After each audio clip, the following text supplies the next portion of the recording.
Police bust a cross-border crime ring that makes and sells high-quality fake concert tickets, arresting 12 people.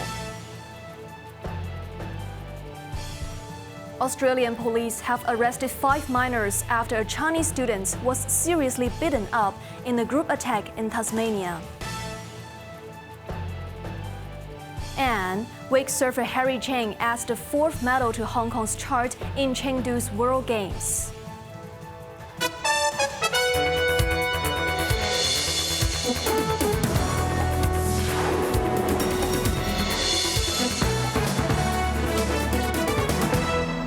Good evening. You're watching Cable News. I'm Evelyn Bai. In a joint operation with Shenzhen authorities, police have dismantled a cross-border fraud syndicate accused of producing and selling over 400 counterfeit concert tickets, with a total of 12 suspects arrested in both territories. Jeremy Zhu tells us more. During raids, officers seized 54 high-quality fake tickets with a street value of $90,000 and 412 partially completed ones linked to concerts held between June and August at Kai Tak Sports Park, the Hong Kong Coliseum, and Asia World Expo. Investigations revealed the syndicate operated from a residential property in Shenzhen, where fake tickets are manufactured before being smuggled into Hong Kong for sale. Using sales tactics and misleading words such as internal tickets or temporary sale to lure concert goers. Authorities said in a coordinated crackdown last Tuesday, Hong Kong police arrested 7 men and 1 woman aged 19 to 65, including core syndicate members, middlemen, couriers, and holders of mule bank accounts. They face charges of conspiracy to defraud and possession of false instruments, with police linking them to at least 16 cases involving over $100,000, with one case swindling the highest value of $23,000. Meanwhile, Shenzhen's Luohu district authorities arrested 4 men aged 24 to 39, including a Hong Kong resident based in the mainland, on charges of forging valuable tickets. Authorities warned that the fake tickets were extremely difficult to distinguish from genuine ones with the naked eye. Only minor differences in punctuation and English text formatting could be spotted. They urged the public to avoid purchasing tickets through unofficial channels. Jeremy Zhu, Cable News. Despite autumn has officially started last Thursday, according to the 24 traditional Chinese solar terms, Hong Kongers are still experiencing scorching heat as an anticyclone aloft covering southern China is expected to bring very hot weather to the region. Meanwhile, a new survey reveals that residents living in inadequate housing endured nighttime feels-like temperatures reaching a suffocating 44 degrees last month, highlighting a deadly indoor heat crisis disproportionately affecting the city's poorest. Kun Ting Yang tells us more. The study, conducted by the Guizhou Subdivided Units Kaifeng Association, a group of tenants and housing activists based around the industrial district and Carbon Care InnoLab, recorded average daytime highs nearing 40 degrees inside 31 subdivided units, industrial conversions, and rooftop shacks, with nighttime temperatures stubbornly holding above 36 degrees. Nearly 90% of residents reported severe physical and mental health impacts, including dizziness, dehydration, and heat stroke risks. Over half avoid using air conditioning due to crippling electricity costs, some facing bills up to $1,250 monthly, as landlords illegally overcharge tenants for utilities. Ms. Ng, a representative of the Guizhou residents group, stressed every subdivided household suffers, but rooftop and illegally built platform dwellers face the worst. Many faint or get heat stroke indoors. Though air conditioner helps, exploitative electricity fees make it unaffordable. The findings intensify pressure on officials to act. Advocates demand immediate heat subsidies and energy grants for vulnerable households while awaiting long-term housing reforms. Kun Ting Yang, Cable News. Separately, following the death of a highways department's contract worker during work while the very hot weather warning was in effect, Undersecretary for Labor and Welfare Ho Kai-ming said a probe has been launched to determine whether the contractor has violated the guidance notes on prevention of heat stroke at work. Ho noted that the authority will consider whether the heat stress at work warning was in effect at the time.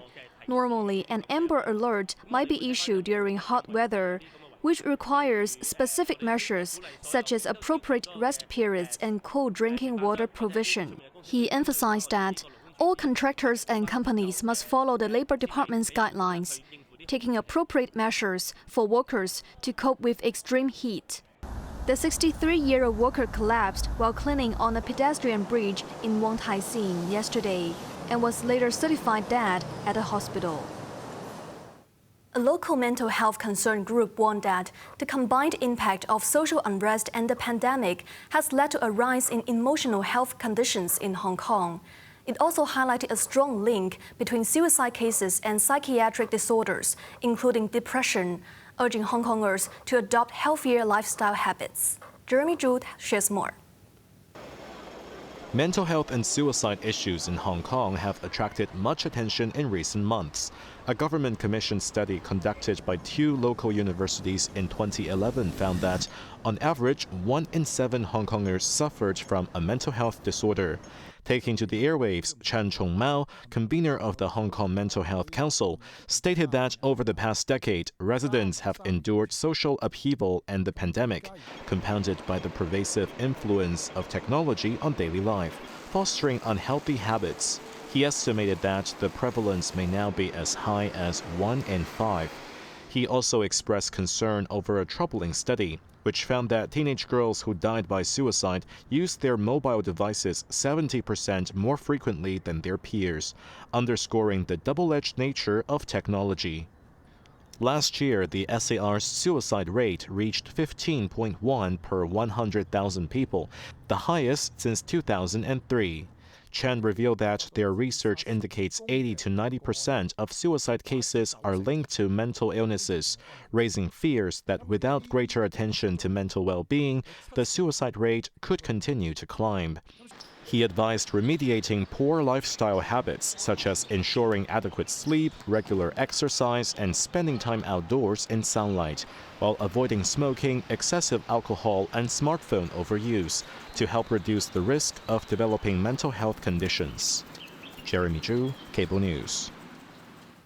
Rescuers continue searching for 33 missing individuals in Gansu province, following catastrophic mountain torrents triggered by heavy rain, which have claimed at least 15 lives. Meanwhile, in Guizhou, rescue operations concluded after a mudslide with 7 fatalities and 7 injuries counted. Quentin Yang reports. Torrential rainfall between Thursday and Friday triggered flash floods, inflicting extensive damage on Lanzhou's Yuzhong. The powerful floodwaters washed away homes, crippled roads, and severed power lines, pushing the death toll to 15 by Saturday evening. As the search for the missing intensifies, relief efforts focus on restoring essential services and addressing survivors' needs.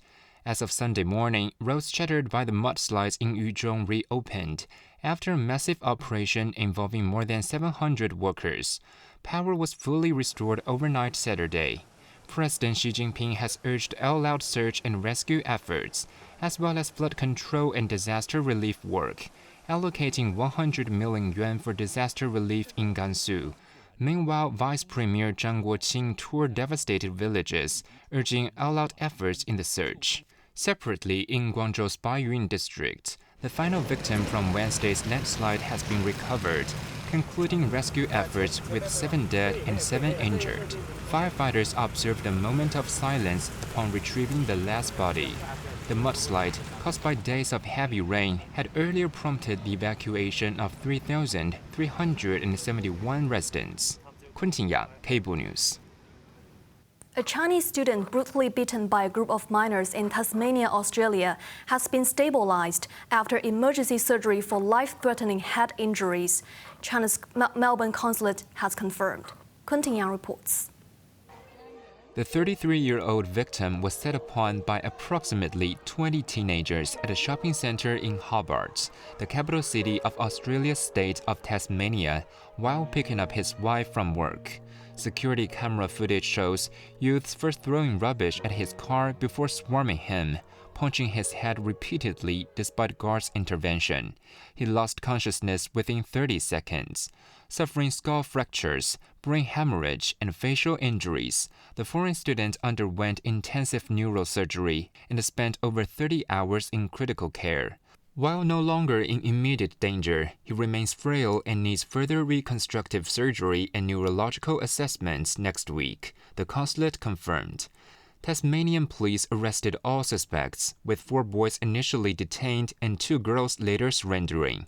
4 have been charged with assault and currently released on bail pending legal proceedings.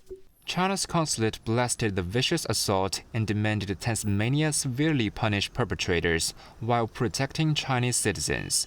The consulate issued its second safety alert in 2 weeks on Friday, citing multiple recent attacks on Chinese nationals in Hobart and urging citizens to avoid confrontation, seek immediate help from Australian authorities, and contact consular services if threatened.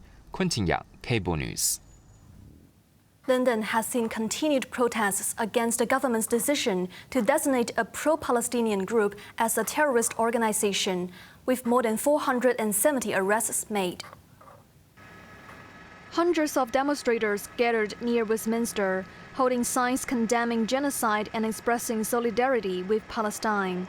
They were protesting the banning of the direct action network Palestine Action under terrorism laws. Scuffles broke out as some protesters were detained, with several carried away by police officers. The Metropolitan Police stated that hundreds were arrested under the Terrorism Act for supporting the proscribed group, marking the most arrests it had made related to a single operation in at least the past decade. The protests were triggered after Palestine Action was classified as a terrorist organization, following a break-in at a British military base, where activists damaged 2 aircraft.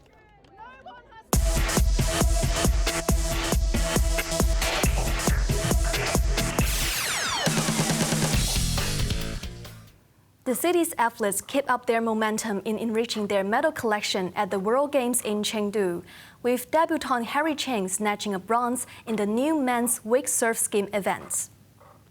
After advancing to the semi-finals in the 3rd place, Cheng competed against 5 other surfers, clinching a score of 59 and beating Team Thailand by 2 points to secure the bronze medal.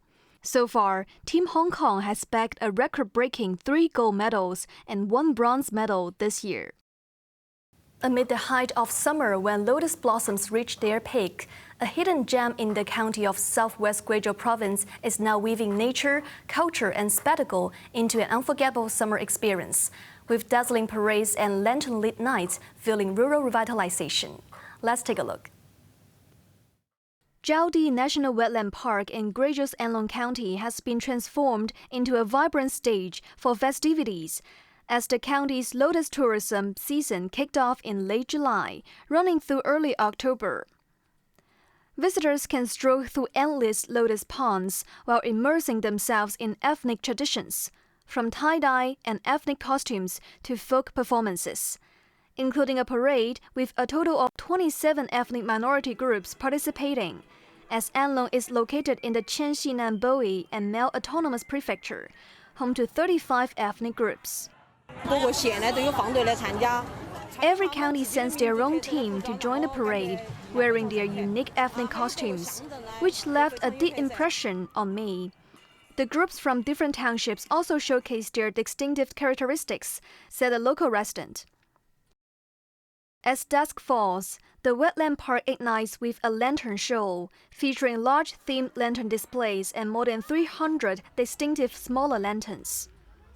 Lotus tourism is just part of the story, how Anlong County has ridden on its 150-year-long history of lotus cultivation to develop a profitable lotus economy. In 2001, Anlong started to adjust its plantation structure, transferring 133 hectares of rice fields to growing lotus.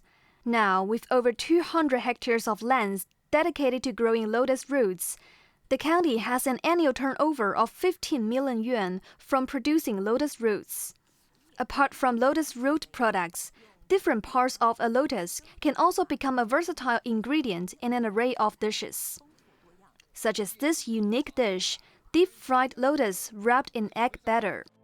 Meanwhile, with its flourishing lotus tourism, along with its picturesque ethnic villages and a graceful ethnic charm, Anlong has welcomed 2.9 million visitors, generating 2.7 billion yuan of tourist revenue in the first half of the year, bringing in more than 8% rise in both foot traffic and wealth compared to the same period last year. Onto the weather now. Mainly cloudy with a few showers. Showers will be heavier in some areas with thunderstorms tomorrow. Hot with sunny intervals in the afternoon. That's our news tonight. I'm Evelyn Bai. Thanks for watching and good night.